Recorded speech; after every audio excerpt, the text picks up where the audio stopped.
السلام علیکم فرینڈز، آج ہم سننے جا رہے ہیں میں انمول بائے نمرہ احمد اور اس کا ہے 21واں دن۔ ہوپ سو کہ پچھلے 20 دن میں ہم نے بہت کچھ اچھا سیکھا ہوگا اور بہت کچھ ہم لوگوں نے اپنے آپ میں چینج بھی کیا ہوگا۔ اسی طرح کی ایک اور اچھی اور نئی تبدیلی کے لیے اپنے آپ کو تیار کر لیں۔ تو چلو زیادہ باتیں کیے بغیر اور ٹائم ویسٹ کیے بغیر ہم لوگ آج کے ایپیسوڈ شروع کرتے ہیں۔ ریڈی سیٹ گو 21واں دن۔ یہ ایک ایسی صبح کا قصہ ہے جو گزشتہ رات کی بارش میں بھیگی رہتی تھی اور اب کھڑکی سے باہر کھڑی ٹھٹر رہی تھی۔ میں اپنے اسٹڈی ٹیبل پر بیٹھی لیپ ٹاپ کی اسکرین کو دیکھتے ہوئے کام کو ٹالنے کے بہانے ڈھونڈ رہی تھی۔ چند الفاظ لکھ کر رکتی، کافی کا گھونٹ بھرتی اور پھر فون اٹھا کے دوسروں کی مصنوعی زندگی میں ہلکا سے جھانک لیتی، پھر فون رکھ دیتی، پھر اٹھا لیتی۔ ایسے میں کسی کا اسٹیٹس میری نظر سے گزرا جس میں شارلٹ برونتی کی کتاب جین آرن نظر سے گزر رہی تھی۔ میں مسکرا دی، اس لیے نہیں کہ میں نے وہ کتاب پڑھ رکھی تھی یا وہ مجھے بہت پسند تھی، بلکہ اس لیے کہ میں فخر سے کہہ سکتی تھی کہ میرے پاس اس کتاب کا ایک قدیم ایڈیشن موجود تھا جو تقریباً آج سے 100 سال پہلے چھپا تھا۔ میرے دادا کتابوں کے شوقین تھے اور ان کے پاس لاتعداد بیش قیمت کتابیں تھیں جو ہمیں ورثے میں ملی تھیں۔ میں نے بہت کم ان کتابوں کو پڑھا تھا، وہی مٹی کی بو والا مسئلہ، لیکن ان کو سیٹ وغیرہ کرتی رہتی تھی۔ ایسے ان کتابوں کی صفائی کرتے ہوئے آج سے کئی برس پہلے مجھے دادا جان کا خریدا گیا جین آرن ناول ملا تھا۔ گو کہ میں نے اسے کبھی پڑھا نہیں تھا، لیکن وہ کتاب مجھے اب بھی یاد تھی۔ سیاہ جلد والی بڑی سی موٹی سی کتاب جو کافی وزنی تھی۔ اتنی بڑی کتاب میں اس وقت پڑھنے کی ہمت نہیں رکھتی تھی، سو نہیں پڑھ سکی، لیکن وہ میری یادداشت سے نہیں نکلی۔ اس صبح کئی برس بعد کسی کے اسٹیٹس میں جین آرن کو دیکھا تو میں مسکرا دی۔ اس مسکراہٹ میں فخر بھی تھا کیونکہ تصویر میں نظر آتی جین آرن چھوٹی سی پتلی سی پیپر بک کتاب تھی۔ میری کتاب اور اس کتاب میں سونے اور پیتل کا جیسے فرق تھا۔ مجھے دل میں بہت فخر محسوس ہوا۔ میرے پاس اتنی کتاب موجود ہے، وہ بھی اتنی قیمتی۔ اگر میں اسے آکشن پر رکھوں تو ہزاروں ڈالر میں بک جائے گی، لیکن ایسی انمول کتابوں کا کوئی مول نہیں ہوتا۔ میں نے ایک تصویر کو زوم کر کے دیکھا، یہ والی جین آرن کچھ زیادہ ہی دبلی پتلی تھی۔ میری جین آرن کے کم از کم 1200 صفحات تھے۔ اتنے ضخیم کتاب کو انہوں نے کوزے میں کیسے بند کیا؟ شاید پتلا پیپر استعمال کیا ہو، شاید کوئی مختصر ایڈیشن ہو جیسے اسکولز میں کلاسک کو مختصر کر کے پڑھاتے ہیں۔ میں نے فون رکھ دیا اور کام کی طرف متوجہ ہو گئی۔ کچھ روز بعد میری ایک کزن سے کتابوں کے بارے میں گفتگو ہو رہی تھی تو یوں ہی جین آرن کا ذکر آیا۔ میں نے سوچا تھوڑا سا شو آف کیا جائے۔ میں بڑے فخر سے بتا رہی تھی کہ میرے پاس جین آرن کا 1 صدی پرانا نسخہ ہے جس کے صفحات شاید 1200 تھے۔ میری کزن چند لمحے کے لیے خاموش ہوگی۔ جین آرن کے صرف 400-500 صفحات ہیں۔ وہ اب ہوں گے نا، اوریجنل کے زیادہ تھے۔ Are you sure Nimra? الفاظ جتنے بھی کھلے کھلے پرنٹ کیے جائے 400-500 صفحات کی کتاب اتنی ضخیم نہیں ہو سکتی۔ شاید تمہارے ایڈیشن میں موٹا کاغذ ہو۔ نہیں، کاغذ تو پرانے زمانے والا ہی تھا، پتلا سا، اور الفاظ بھی مجھے اچھے سے یاد ہے، بہت تنگ لکھے گئے تھے۔ ایک صفحے پہ اتنی زیادہ سطور تھی کہ میں پڑھ نہیں سکی۔ میرے ایڈیشن کے صفحات زیادہ تھے۔ اچھا، پتہ نہیں تم لوگ کون سا ایڈیشن پڑھ رہے ہو۔ میں باقاعدہ برا مان گئی۔ میری $10,000 میں بک جانے والی کتاب کی کریڈیبلٹی کا سوال تھا۔ ہاں اچھا، وہ بیچاری چپ ہو گئی۔ البتہ میرے ذہن میں یہ بات اٹک گئی۔ مجھے اچھی طرح یاد تھا کہ جین آرن بہت دبیز ناول تھا، میرے ناول نمل کے جیسا۔ آخر کیسے موجودہ پرنٹرز نے 1000 صفحات کو 400-500 صفحات میں قید کیا؟ اور ہاں، میری والی جین آرن سائز میں کافی بڑی تھی، یعنی اس کی لمبائی چوڑائی اردو ناولز کی طرح کافی زیادہ تھی اور صفحات بھی زیادہ تھے کیونکہ وہ بہت بھاری تھی۔ الفاظ بھی چھوٹے چھوٹے لکھے تھے۔ پھر اس ضخیم کتاب کو آج کل کے پرنٹرز نے اتنا اسمارٹ کیسے کر لیا؟ اس مسٹری کو حل کرنے کی ایک ہی صورت تھی، میں موجودہ ایڈیشن کا اپنے قدیم نسخے سے موازنہ کر کے دیکھوں۔ کیا معلوم انہوں نے کتاب کے اہم حصے کاٹ دیا۔ میرے ذہن میں بہت سی سازشی تھیوری جنم لینے لگی۔ کیا معلوم آج کے بک اسٹاک گرامرز اور بلاگرز کے پاس پرانا ایڈیشن نہ ہو، وہ ایک مسخ شدہ ایڈیشن پڑھے ہوں۔ ایسے میں اگر میں قدیم ایڈیشن کو انٹرنیٹ پر اپلوڈ کر دوں جسے وہ لوگ وہ سب بھی پڑھ لیں گے جو کئی دہائیوں سے ان کی جین آرن سے حذف کر دیا گیا تھا۔ کیونکہ مجھے یہاں تک پہنچ کے خود اندازہ ہو گیا کہ اب میں اوور ہو رہی ہوں، اس لیے آپ کو ناک بو چڑھانے کی ضرورت نہیں۔ چند دن تک میں اس کام کو ٹالتی رہی، پھر ایک روز دوبارہ انسٹاگرام پہ مجھے جین آرن کہیں نظر آئی تو میں ہمت کر کے اٹھی اور جا کے دادا جان کی الماری کھول ہی لی اور چند منٹ کی تگ و دو کے بعد بالآخر قدیم جین آرن ڈھونڈ لی۔ سیاہ جلد والی قدیم کتاب۔ میں نے اسے دونوں ہاتھوں میں لیے اوپر اٹھایا اور پھر کئی ہفتوں کی وہ مسٹری حل ہو گئی۔ وہ قدیم کتاب جو اس وقت میرے ہاتھ میں تھی وہ ایک چھوٹی اور دبلی پتلی سی کتاب ہی تھی، وہ اور اس کے صفحات صرف 392 تھے۔ کتنی ہی دیر میں شوق کے عالم میں کتاب کو الٹ پلٹ کر دیکھتی رہی۔ کیا یہ وہی کتاب تھی؟ ہاں تھی تو وہی، کہیں صفحات آخر سے غائب تو نہیں؟ لیکن نہیں، وہ کتاب مکمل اور جامع تھی۔ یہ کیسے ہو سکتا ہے؟ مجھے اچھی طرح یاد تھا کہ وہ کتاب بہت بڑی اور وزنی تھی، پھر وہ ایک دم چھوٹی کیسے ہو گئی؟ اگر یہ ہمیشہ سے اتنی ہی چھوٹی تھی تو کئی برس پہلے یہ مجھے وزنی اور بڑی کیوں لگی تھی؟ کیونکہ میں چھوٹی تھی، اور اس وقت اس کی گرد کی مہک کے لیے قدیم کتابوں کو دیکھتے ہوئے میرے اوپر ایک حقیقت کھلی، وہی حقیقت جو میں آج آپ کو سمجھانا چاہتی ہوں۔ جب میں چھوٹی تھی تو میرے ہاتھ بھی چھوٹے تھے، قد بھی چھوٹا تھا، ذہن بھی چھوٹا تھا، میں اتنا وزن نہیں اٹھا سکتی تھی، سو میری مناسبت سے وہ بھاری اور وزنی ہی تھی۔ میں چھوٹی تھی سو ہر شے مجھ سے بڑی تھی، لیکن جیسے جیسے میں بڑی ہوئی میں نے دیکھا کہ جن چیزوں کو میں بہت بھاری اور قداور خیال کرتی تھی وہ اتنی بڑی نہیں تھی۔ ایک زمانے میں جو چیزیں مجھے اپنے بوجھ تلے دبانے سے یا ڈرایا کرتی تھی اب ان سے ڈر نہیں لگتا تھا۔ ہم سب نے ماضی میں کتنے ہی غلط فیصلے اور انتخابات کیے ہیں، کیوں؟ کیونکہ ہم چھوٹے تھے اور ان لوگوں یا حالات کا خوف اتنا بڑا تھا کہ وہ ہم پر چھایا ہوا ہوتا تھا۔ بچپن یا ٹین ایج میں کچھ چیزیں ہمیں بہت مشکل لگتی تھی، لیکن آگے جا کے انسان کو احساس ہوتا ہے کہ وہ اتنی مشکل نہیں تھی۔ ہم سوچتے ہیں کہ ہم نے اس وقت ایسے غلط فیصلے کیوں کیے، ہم بے وقوف تھے۔ نہیں، ہم چھوٹے تھے، اس وقت ہمیں جین آئرن وزنی لگتی تھی کیونکہ ہمارے ہاتھ چھوٹے تھے، وہ اتنا بوجھ نہیں اٹھا سکتے تھے، سو ہم نے کیا کیا؟ اپنی استعداد کے مطابق کیا۔ اب ہم جین آئرن اٹھا سکتے ہیں، انگوٹھے اور ایک انگلی کے درمیان میں بھی اٹھا سکتے ہیں، سو ہمیں کیا کرنا چاہیے؟ اس بات کا افسوس کرتے رہنا چاہیے کہ کیوں ہم نے اس کتاب کو اتنا بھاری سمجھا جو ہلکی سی تھی، یا اس بات کو سمجھ لینا چاہیے کہ انسان اپنے اندر قوت آہستہ آہستہ پیدا کرتا ہے۔ میں یہ قصہ آپ کو کیوں سنا رہی ہوں؟ کیونکہ آج جس موضوع پر ہم بات کرنے جا رہے ہیں اس کو پڑھنے کے بعد شاید کچھ لوگ یہ سوچے کہ ہم نے تو ایک عمر گزار دی لیکن اپنے لیے ایسا کوئی قدم نہیں اٹھایا۔ یہ خیال ان کو یہ سوچنے پر مجبور کرے گا کہ اب بہت دیر ہو چکی ہے۔ وہ ہر وقت اس لیے پچھتاتے رہتے ہیں جب ماضی میں وہ یہ قدم نہیں اٹھا سکے۔ اس قصے کو سنانے کا مقصد آپ کو اس طرح کی سوچوں سے نکال کے یہ سمجھانا کہ جو ماضی میں ہوا وہ آپ کی اس وقت کی اعصابی قوت کے مطابق تھا، لیکن اب آپ خود کو مزید مضبوط بنا سکتے ہیں۔ اب آپ تھوڑی سی پریکٹس سے بھاری کتب اٹھا سکتے ہیں۔ وہ ایک چیز جس کے لیے ہر انسان کو ہر وقت کانشیس رہنا چاہیے وہ انسان کی عزت نفس ہوتی ہے۔ اور جیسے بچپن میں مجھے جین آئرن بہت بھاری لگتی تھی ویسے مجھے اپنے دوستوں کے سامنے اپنی عزت نفس کے لیے کھڑا ہونا بہت مشکل لگتا تھا۔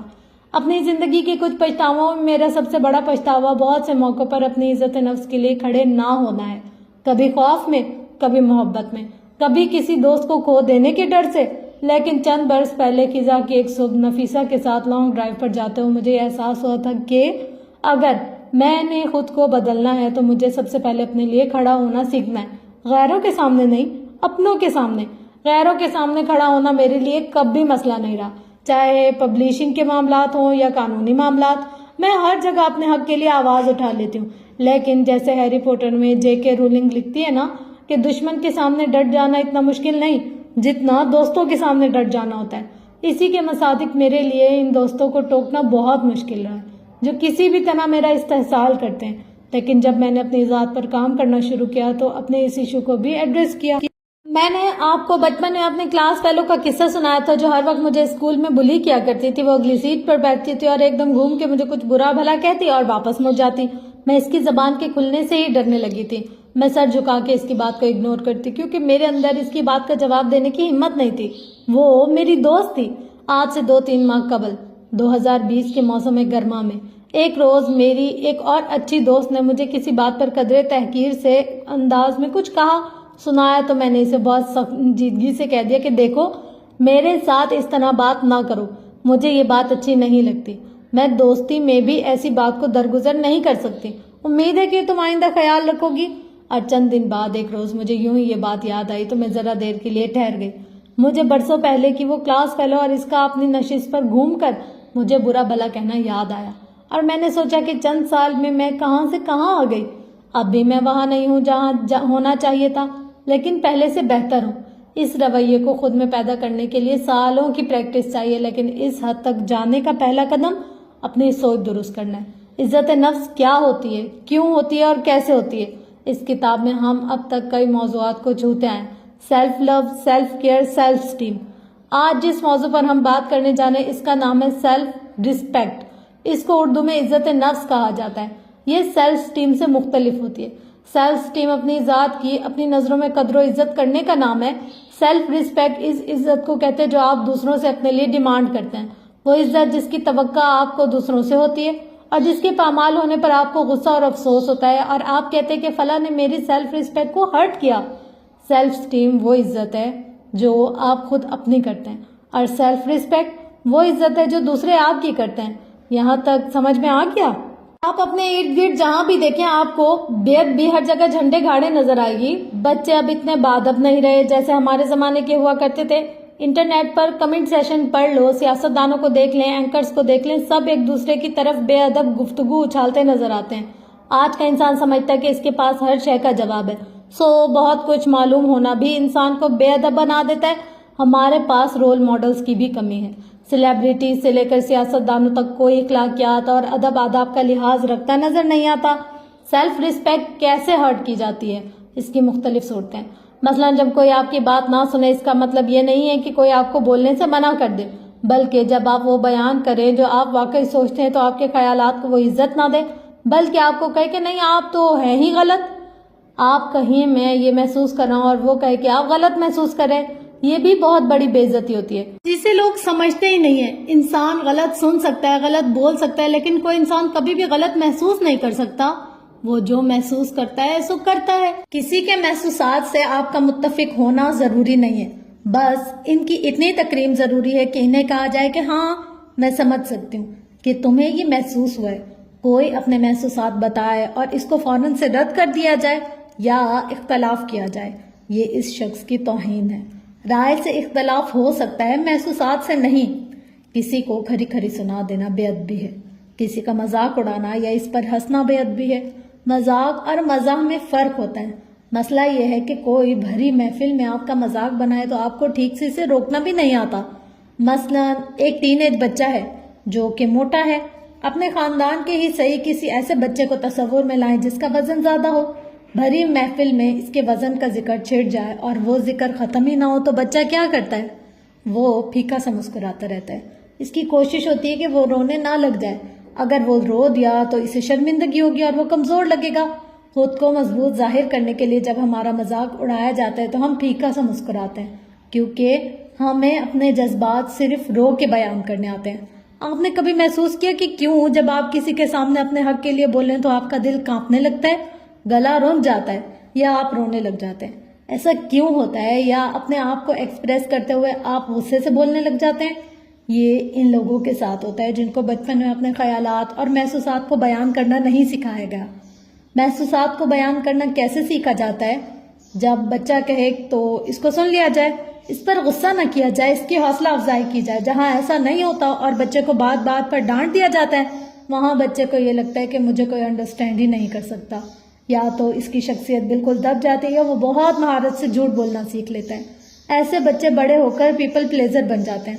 میں اگر آج اپنے پیپل پلیزر بننے کی جڑ کو بیٹھ کر سوچوں تو مجھے اپنے اسلامک اسکول کی چند ٹیچرز یاد آتے ہیں جو اپنے تنقیدی اور اتنے مایوس ذہن کے مالک تھے کہ بس وہ بچوں کو ہر بات پر نہ کر دیا کرتے تھے۔ اگر آپ کا کوئی بڑا بہن، بھائی، والدین یا کوئی استاد آپ پر بے جا تنقید کرتا ہے تو آپ کو اپنے آپ کو بیان کرنے کا اعتماد نہیں ملتا۔ پھر آپ اپنے حق کے لیے آواز اٹھاتے ہوئے یا تو رونے لگ جاتے ہیں یا غصے سے چیخنے لگ جاتے ہیں۔ آپ کی بے عزتی کرنے کی ایک اور شکل آپ سے جھوٹ بولنا ہے۔ جھوٹ اتنی بڑی لعنت ہے جو جب کسی رشتے میں آئے اس کی برکت لے جاتی ہے۔ آپ سے سچ نہ بولنا آپ کی توہین ہے۔ ایسے میں آپ کو بھی سوچنا چاہیے کہ کہیں آپ نے کسی انسان کے لیے خود سے سچ بولنا مشکل تو نہیں کر رکھا؟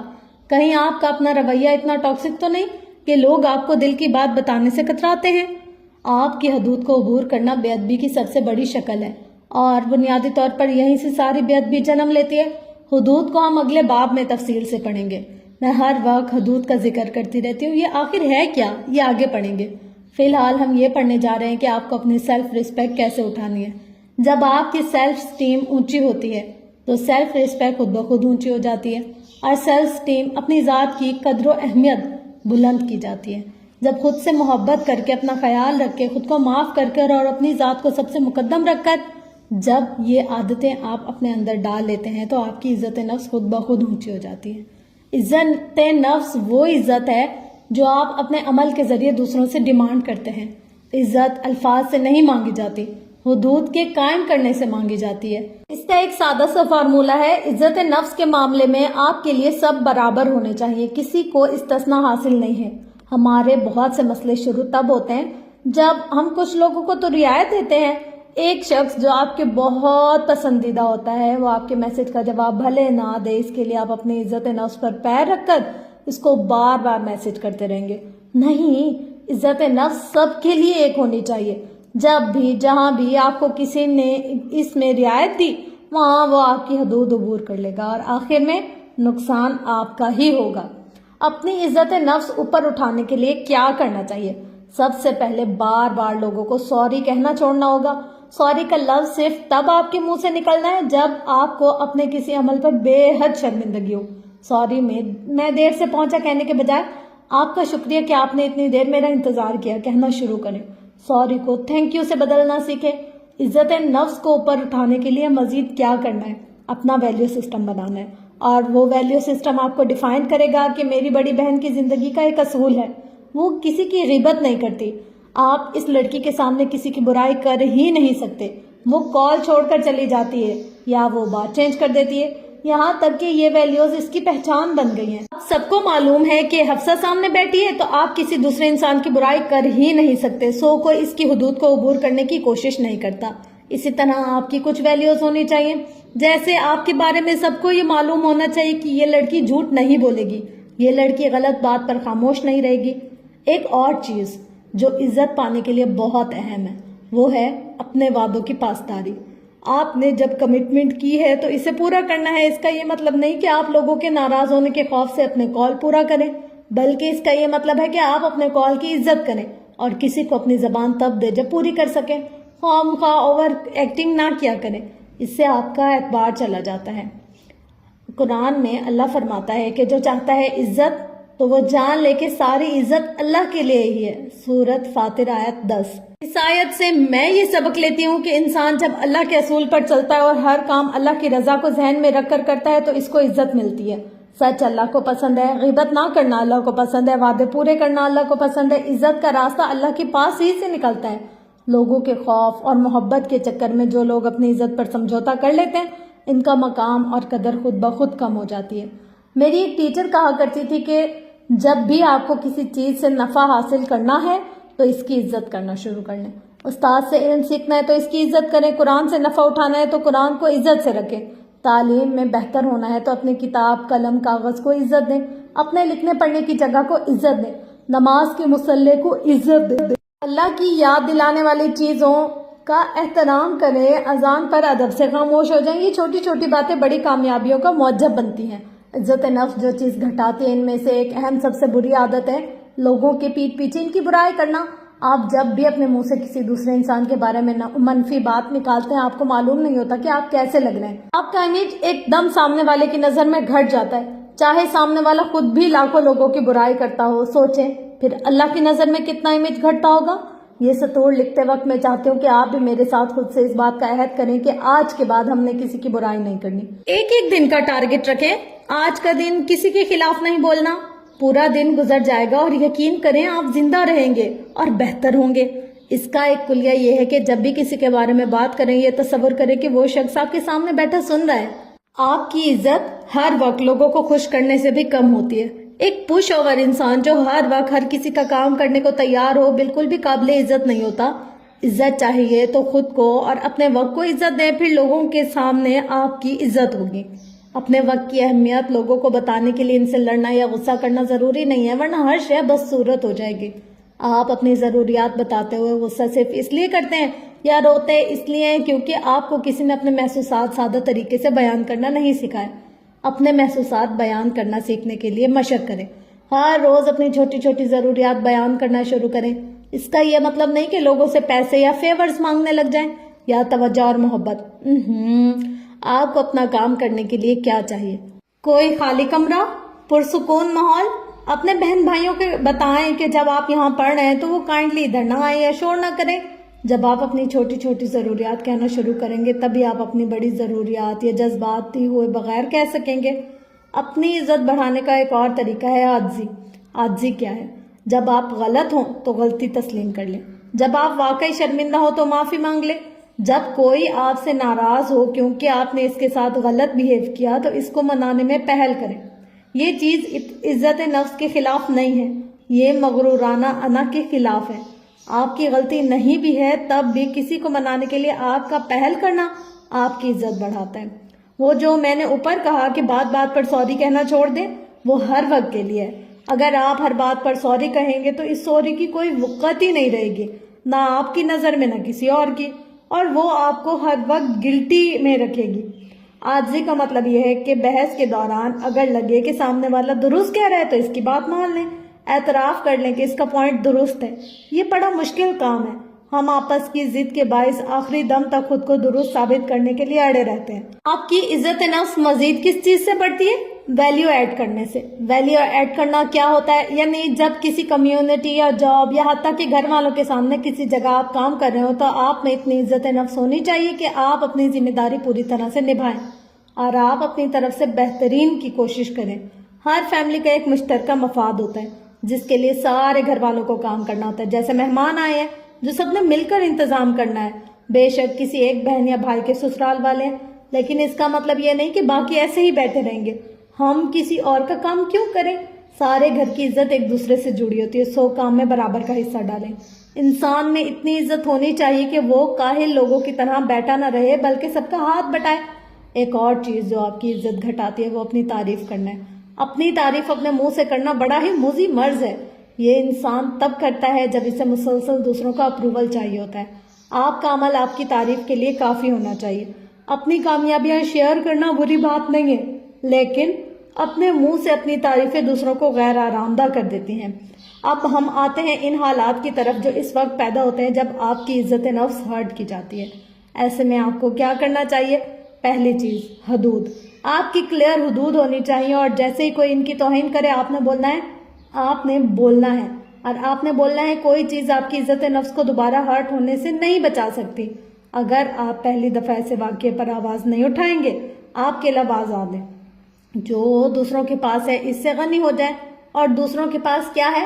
محبت، توجہ، ڈانٹ یا کس چیز کی طمع یا لالچ جو آپ کو ان سے ہے کہ اگر اس کو ناراض کر دیا تو یہ مجھے فلاں چیز دینے سے منع کر دے گا. ان سب چیزوں سے بے نیاز ہو کر اپنی عزت نفس کو اوپر رکھیں. جہاں کوئی الفاظ کے ذریعے آپ کی توہین کرے اور آپ چپ ہو جائیں، کیونکہ بعض دفعہ اس وقت سمجھ نہیں آتا کہ انسان آگے سے کیا کہے، تو بعد میں اس بارے میں سوچیں اور پھر جا کے اس شخص کو بتائیں کہ اسے آپ کی یہ بات بری لگی ہے، یہ دوبارہ بات نہیں ہونی چاہیے ورنہ وہ آپ کو کھو دے گا. اور یہ بات آپ تبھی اتنے یقین سے کہہ سکتے ہیں جب آپ واقعی عزت نفس مجروح ہونے پر واک آؤٹ کرنے کا حوصلہ رکھتے ہوں. یہ بہت مشکل بات کہنے جا رہی ہوں میں. کیا آپ اپنی عزت نفس مجروح ہونے پر واک آؤٹ کرنے کا حوصلہ رکھتے ہیں؟ یعنی کیا آپ کسی کے آپ کی توہین کرنے پر اسے چھوڑنے کی ہمت رکھتے ہیں؟ اگر سامنے دوست ہے تو اپنے اندر ہمت پیدا کریں اور اس حوصلے کو اندر لائیں. یہ طے کر لیں کہ اس نے بار بار میرے منع کرنے کے باوجود میری عزت نفس کو مجروح کرنا نہ چھوڑا تو میں واقعی اس کو چھوڑ دوں گی. تب آئے گی آپ کے اندر یہ بے نیازی جو انسان کو لوگوں سے غنی کر دیتی ہے. اگر سامنے گھر والا یا ایسا شخص ہے جس سے رحم کا رشتہ ہے تو اس کو آپ چھوڑ نہیں سکتے، لیکن آپ اس کو اپنی زندگی سے محدود کر سکتے ہیں. کیسے؟ یہ ہم حدود کے باب میں پڑھیں گے. سب سے مشکل واک آؤٹ کرنا میاں بیوی کے رشتے میں ہوتا ہے، بالخصوص جہاں بچے انوالوڈ ہوں.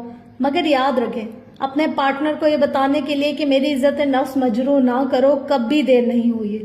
اگر کئی سال سے آپ ایک ابیوزو تعلق میں ہیں یا اگلا شخص آپ کی عزت نفس کو مجروح کرتا ہے تب بھی دیر نہیں ہوئی. آہستہ آہستہ اپنے لیے آواز اٹھائیں، چھوٹی چھوٹی ضروریات سے شروع کریں اور اگر نہ مانے تو پیچھے مت ہٹ جائیں، کمیونیکیٹ کریں. کمیونیکیشن یعنی گفتگو کرنا بہت ضروری ہے، اسی سے مسئلے حل ہوتے ہیں. شاید اگلا شخص آپ کی عزت نہ کرے، شاید وہ پہلے سے بدتر ہو جائے، لیکن آپ نے آواز اٹھانا نہیں چھوڑنی. گھر میں فساد کے خوف سے جو عورتیں دبی رہتی ہیں اور وہ آواز نہیں اٹھاتی ان کی کبھی کوئی عزت نہیں ہوتی. بچوں کی وجہ سے جو مائیں ناخوش شادیوں میں رہتی ہیں وہ یہ نہیں سمجھتی کہ روز کے جھگڑے سے بچے کی ذہنی صحت پہلے ہی تباہ ہو رہی ہے. آپ نے اپنے بچے کو ایک ٹاکسک ماحول میں رکھا ہوا ہے. اگر ایک شخص بار بار آپ کے منع کرنے کے باوجود آپ کی عزت نہیں کرتا، آپ پر ہاتھ اٹھاتا ہے یا بہت سخت باتیں کہہ جاتا ہے اور پھر آ کے معافی مانگ لیتا ہے اور آپ ہر دفعہ اس کی معافی قبول کر لیتی ہیں، تو ایک بات یاد رکھیں، وہ کبھی نہیں بدلے گا. اس بات پر یقین کرنا چھوڑ دیں کہ ایسا شخص بدل جائے گا. جو انسان 2-3 دفعہ کہنے پر آپ کی حدود کا خیال رکھنے لگے وہ بدل سکتا ہے، لیکن بار بار حدود روڑنے والا نہیں بدلا کرتا. واک آؤٹ کرنا چاہیے. وہ شادی ہو چاہے وہ دوستی ہو، ہمیشہ ایک ایسا آپشن ہے جو آپ کے پاس ہوتا ہے. میں کتنی ہی لڑکیوں اور بعض دفعہ لڑکوں کو دیکھتی ہوں جو ایک ٹاکسک پارٹنر کے ساتھ رہ رہے ہوتے ہیں اور برسوں رہتے جاتے ہیں اس امید پر کہ یہ بدل جائے گا. دنیا والے کیا کہیں گے، اس کو چھوڑا تو کہاں جائیں گے. ڈائجسٹ کی کہانیاں ہو یا ٹی وی ڈرامے ہو، ہمیں چپ کر کے صبر سکھایا جاتا ہے. حالانکہ صبر چپ کرنے کا نام نہیں ہے. صبر اس مصیبت پر کیا جاتا ہے جس سے نکلنے کا راستہ نہ ہو. صبر ظلم پر نہیں کیا جاتا. ٹاکسک پارٹنر کے ساتھ رہنا ظلم میں اس کا ساتھ دینا ہے. میں یہ نہیں کہہ رہی کہ اسے چھوڑ دیں، لیکن اس کو کہیں کہ اپنا رویہ بدلے. اللہ کی دنیا بہت بڑی ہے. اگر آپ ایک ٹاکسک شادی میں پھنسے ہوئے ہیں تو اپنے پارٹنر سے بات کریں، اس سے بار بار بات کریں اور اسے کہیں کہ آپ کی عزت نفس کو مجروح نہ کرے. بھلے سوکھی روٹی کھلائے، بھلے آپ کو دنیا بھر کی آسائشات نہ دے، لیکن عزت کرے، زبان درست رکھے، ہاتھ نہ اٹھائے. اور اگر وہ نہیں مانتا اور ہر دفعہ آپ اسے معاف کر دیتے ہیں تو آپ ظالم کے ساتھ مظلوم بنے ہوئے ہیں. اور اللہ تعالیٰ کے نزدیک ظالم اور مظلوم دونوں گناہگار ہیں، کیونکہ مظلوم اپنے لیے آواز نہیں اٹھاتا. اللہ کی دنیا بہت بڑی ہے. آپ کو وہ بندہ ساری دنیا کی آسائشات بھی دے مگر عزت نہ دے تو آپ کو اس تعلق میں بنا عزت کے کبھی نہیں ٹھہرنا چاہیے. شادیاں اور طلاقیں ہمیشہ چوائسز ہوتی ہیں. ان کو کرنے یا کسی وجہ سے توڑنے پر اللہ ناراض نہیں ہوتا. ایک عورت کو رسول اللہ صلی اللہ علیہ وسلم نے صرف اس بات پر شادی ختم کرنے کی اجازت دی تھی کہ اسے اپنے شوہر کی صورت پسند نہیں تھی. یہاں عورت بدصورت رویوں کے ساتھ زندگی کو کولوں کی بیل کی طرح گزار دیتی ہے. سعد رضی اللہ تعالیٰ عنہ اور زینب رضی اللہ تعالیٰ عنہ دونوں اچھے تھے لیکن ساتھ نہیں رہ سکے تو الگ ہو گئے. اگر آپ صحابہ اکرام رضی اللہ تعالیٰ عنہ کا زمانہ دیکھیں تو آپ کو اندازہ ہوگا کہ وہاں عزت کے نام پر برسوں ایک شخص کی توہین برداشت نہیں کی جاتی تھی. وہاں جھٹ شادی ہوتی تھی، نہ رہ پائے تو طلاق لے کر دوسری شادی کر لی جاتی تھی. جب دو لوگ ساتھ نہیں چل سکتے تو اپنی زندگی برباد کرنے سے بہتر ہے کہ اس تعلق سے نکل آئے. ہر ممکن کوشش کریں اس تعلق کو درست کرنے کی، لیکن اگر نہیں ہو سکتا تو پھر اس شخص کو چھوڑنے کا حوصلہ رکھیں. عزت پر سمجھوتا نہ کیا جائے. کسی کا پالتو جانور بن کے نہیں رہا جاتا. میں اب 2020 میں ڈائجسٹ میں کیوں کہانیاں نہیں لکھتی؟ کیونکہ میں ڈائجسٹ میں ایسی کہانیاں پڑھتی ہوں جہاں ایک مغرور ہیرو لڑکی کو پہلے شدید ذلیل کرتا ہے، اس پر ظلم کرتا ہے اور پھر لڑکی کا چپ رہنا جیسے صبر کہا جاتا ہے، اس پہ لڑکے کا دل نرم ہو جاتا ہے اور وہ اس لڑکی کی محبت میں گرفتار ہو جاتا ہے اور یوں دونوں سیٹ ہو جاتے ہیں. مطلب اس لڑکی کی تو کوئی عزت ہی نہیں ہے. یہ کیا پڑھایا جا رہا ہے ہمیں؟ اپنی عزت کے لیے عورت کا آواز اٹھانا فیمنزم نہیں ہے، نہ اسے مغربی تہذیبی ثقافت کہنا چاہیے، نہ ہی یہ کوئی مغربی ایجنڈا ہے. عورت کو اپنے شوہر کے رویے کے خلاف شکایت کرنا یا اپنے خاندان کو انوالو کرنا یا اس سے خلا مانگنا، یہ سب حقوق اسلام نے عورت کو دیے ہیں. یہ رسول اللہ صلی اللہ علیہ وسلم کے معاشرے میں عورت کے حقوق تھے. خاندان کی عزت کے نام پر اس کو ہندو معاشرے میں تباہ کیا گیا ہے. ورنہ آج اگر ہم 1400 سال پہلے کے عرب معاشرے میں ہوتے تو طلاق لینا اور دوسری تیسری چوتھی شادی کرنا بہت آسان ہوتا. خاندان کی عزت آپ کی ذات کی عزت سے بڑھ کر نہیں ہوتی. ہر وقت ایک ہی بات کہی جاتی ہے کہ طلاق اللہ کے نزدیک ناپسندیدہ کام ہے، مگر یاد رکھیں اس کام کو ناپسند کرنے کے باوجود اس کو اللہ نے حلال بنایا. گھر ٹوٹنا بہت تکلیف دہ عمل ہے لیکن اس کا کوئی گناہ نہیں ہے. اللہ سورۃ النساء میں فرماتا ہے کہ اور اگر وہ ایک دوسرے سے جدا ہو جائیں تو اللہ ہر ایک کو اپنی کوشش سے غنی کر دے گا اور اللہ کوشش والا حکمت والا ہے. سورۃ نساء آیت 130. اگر آپ کا پارٹنر آپ کی عزت نہیں کرتا تو اس کا یہ مطلب نہیں ہے کہ آپ اس کو چھوڑ دیں. اس طرح تو آپ ساری عمر لوگوں کو چھوڑتے رہیں گے. آپ یہ جاننے کی کوشش کریں کہ وہ میری عزت کیوں نہیں کرتا. مسئلہ اس کے اندر ہے یا میرے اندر؟ کیا میں نے پہلے دن سے اپنی عزت کروائی؟ اس مسئلے کو جان کے فکس کریں. اس لیے اگر آپ شادی کے رشتے میں بننے جا رہے ہیں یا بن چکے ہیں تو یاد رکھیں عزت جس رشتے میں نہ ہو وہ رشتہ آپ کو کبھی سکون نہیں دے گا. آپ نے پہلے دن سے اپنی عزت کروانی ہے. اگر آپ پہلے دن سے ہی اپنی عزت پر سمجھوتا نہ کریں تو یہ مسائل شروع میں ہی ختم ہو جائیں گے. مسئلہ وہاں بڑھتا ہے جہاں آپ ہمیشہ سہ جاتے ہیں، ہمیشہ معاف کر دیتے ہیں۔ اس لیے ابھی سے اپنا ویلیو سسٹم مضبوط کریں اور حدود ڈیفائن کریں۔ کبھی بھی تعلق میں، بھلے وہ کولیگز کا ہو یا دوستوں کا، اگر آپ کی عزت نفس مجروح ہو رہی ہے تو آپ نے فوراً آواز اٹھانی ہے۔ آپ نے سامنے والے شخص کو یہ سمجھانا ہے کہ اگر میری عزت نفس دوبارہ مجروح کی گئی تو میں اس تعلق کو چھوڑ دینے کا حوصلہ رکھتی ہوں، اور یہ بات آپ ٹھوس طریقے سے تب ہی کہہ سکتے ہیں جب آپ کے اندر واقعی یہ حوصلہ ہو۔ آپ نے کسی کو عزت نفس مجروح کرنے پر صرف ایک دفعہ معاف کر کے وارن کرنا ہے، دوسری دفعہ نہیں۔ اس اصول کو اپنے دل پر لکھ لیں۔ آخر میں وہی بات، ساری عزت اللہ کے لیے ہے۔ عزت تب ملے گی جب اللہ تعالیٰ کی بات کو سب سے اوپر رکھا جائے گا۔ عزت تب قائم ہوگی جب ظلم کے خلاف آواز اٹھائی جائے گی۔ عزت تب حاصل ہوگی جب آپ ہر اس چیز سے بے نیاز ہو جائیں گے جو لوگوں کے پاس ہے۔ اللہ عزت اسی کو دیتا ہے جس کو وہ چاہتا ہے۔ عزت کمائی جاتی ہے اپنے عمل سے، اپنے حدود سے، اپنی ویلیو سسٹم سے۔ کسی کی محبت اور خوف کو آپ کی عزت سے بڑا نہیں ہونا چاہیے۔ اللہ کی رضا کا سوچا کریں، کیونکہ اللہ ہر اس چیز سے بڑا ہے جس سے ہم ڈرتے ہیں یا جس سے ہم محبت کرتے ہیں۔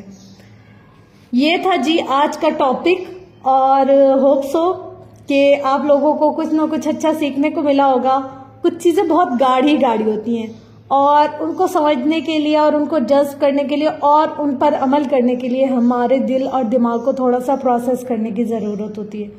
جیسے ہم اسٹیپ بائی اسٹیپ چلتے آ رہے ہیں، ڈے 1 میں کچھ، ڈے 2 میں کچھ، اور ڈے 10 20 یا واٹس آن، ہم کچھ نہ کچھ سیکھ رہے ہیں۔ لیکن جیسے جیسے ہم دن بدن آگے جاتے جا رہے ہیں ویسے ویسے ہمارا جو سیلف امپروومنٹ کا سفر ہے نا وہ مشکل ہوتا جا رہا ہے۔ یعنی کہ ہم کبھی کبھی کسی چیزوں سے اتنے زیادہ اٹیچ ہو جاتے ہیں، ہمیں ایسے لگتا ہے ہم اس کے بغیر نہیں جی سکتے، گزارا ہو سکتا۔ تو بے شک ہم یہ پڑھ رہے ہیں ابھی، تو ہمیں اپنے ذہن میں سوچنا ہے، تھوڑا سا اس کو پروسیس کرنا ہے، وقت دینا ہے اپنے آپ کو۔ یہ نہیں کہ آج آپ نے پڑھا، آج سے آپ بولے نہیں یار یہ مجھے ساری چیزیں ایک دم سے کرنی ہے، تو نہیں ہوں گی کبھی بھی۔ آہستہ آہستہ کرتے جائیں گے تو ہو جائیں گے۔ تھوڑا سا اپنے دماغ کو بھی پروسیس کریں۔ اگر سارا برڈن ایک دم سے ڈال دیں گے نا تو ہم تو کیا ہی ہو جائیں گے۔ تو چلیں آج کی مشق کی طرف چلتے ہیں۔ اپنی عزت نفس کو مزید مضبوط بنانے کے لیے مندرجہ ذیل ٹپس پر عمل کریں۔ نمبر 1 ہے اپنے آپ سے اچھی باتیں کہیں۔ جب کوئی اچھا کام کرے تو اپنے الفاظ میں خود کو سراہے۔ نمبر 2، اپنا موازنہ دوسروں سے کرنا ترک کر دیں۔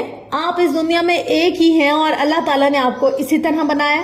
نمبر 3، زیادہ سے زیادہ مسکرانے کی کوشش کریں۔ نمبر 4، جیسے کسی دوست کی ہمت بندھانے کے لیے اسے اچھی نصیحت کرتے ہیں ویسے ہی خود کو بھی اچھی نصیحتیں کیا کریں۔ نمبر 5، ان مشکل دنوں کو یاد کریں جب آپ کسی کرائسس میں پھنسے ہوئے تھے، پھر اللہ کی مدد سے اس سے نکلے۔ اس واقعے نے آپ کو مضبوط بنایا۔ خود کو اس مشکل دور کو سروائیو کر لینے پر سراہا کریں۔ ہر انسان اس مشکل کو ایسے نہیں گزار سکتا جیسے آپ نے گزارا۔ نمبر 6، خود کو جسمانی طور پر ایکٹیو رکھیں۔ عموماً سست لوگ کم اعتماد کا شکار ہوتے ہیں۔ سوال نمبر 7، اپنے ہاتھ سے اپنا کام کرنے کی عادت ڈالیں۔ اپنے کام دوسروں پر چھوڑ دینے والے سستی اور کم اعتمادی کا شکار ہوتے ہیں۔ 8، اپنے ظاہری حلیے پر محنت کریں۔ لباس، اٹھنے بیٹھنے کے طریقے اور بالوں کے انداز کو گروم کریں، کیونکہ اللہ تعالیٰ خوبصورت ہے اور خوبصورتی کو پسند کرتا ہے۔ نمبر 9، کمفرٹیبل اور اچھا جوتا استعمال کریں۔ اچھا جوتا آپ کو اعتماد دیتا ہے۔ نمبر 10، اپنے کپڑوں اور بالوں میں ہاتھ چلانا چھوڑ دیں۔ یہ چھوٹی چھوٹی چیزیں آپ کو ایک کم اعتماد شخص ثابت کرتی ہیں۔ ان کو ایک ہی دفعہ سیٹ کریں اور پھر ان کے بارے میں کانشیس نہ ہو۔ 11، بھری محفل میں اپنی رائے دینا سیکھیں۔ غصے یا جذبات کے بغیر ٹھنڈے انداز میں اختلاف کرنے کی عادت ڈالیں۔ نمبر 12، دکاندار جو ریٹ بتائے اسے فوراً نہ مان لیا کریں، بلکہ اختلاف ضرور کریں، اور دوسرے کی اپنی بات پر اڑ جانے سے فوراً پیچھے نہ ہٹ جائیں، بلکہ اپنی بات پر نرمی اور اخلاق کے دائرے میں رہ کر قائم رہیں۔ تو جی یہ تھا آج کا لیسن۔ ہوپ سو کہ کچھ اچھا اور کچھ انٹرسٹنگ ضرور ہوگا۔ اگلی ہم لیسن میں ملتے ہیں انشاءاللہ سے، اور دیکھتے ہیں کہ اس میں ہمیں کیا سیکھنے کو ملتا ہے۔ تب تک اپنا گرد و نواح اہل و عیال کا بہت زیادہ خیال رکھیے گا۔ ویڈیو پسند آنے کی صورت میں لائک، شیئر، کمنٹ، سبسکرائب ضرور کیجیے گا۔ Love you all. اللہ نگہبان۔ اللہ حافظ۔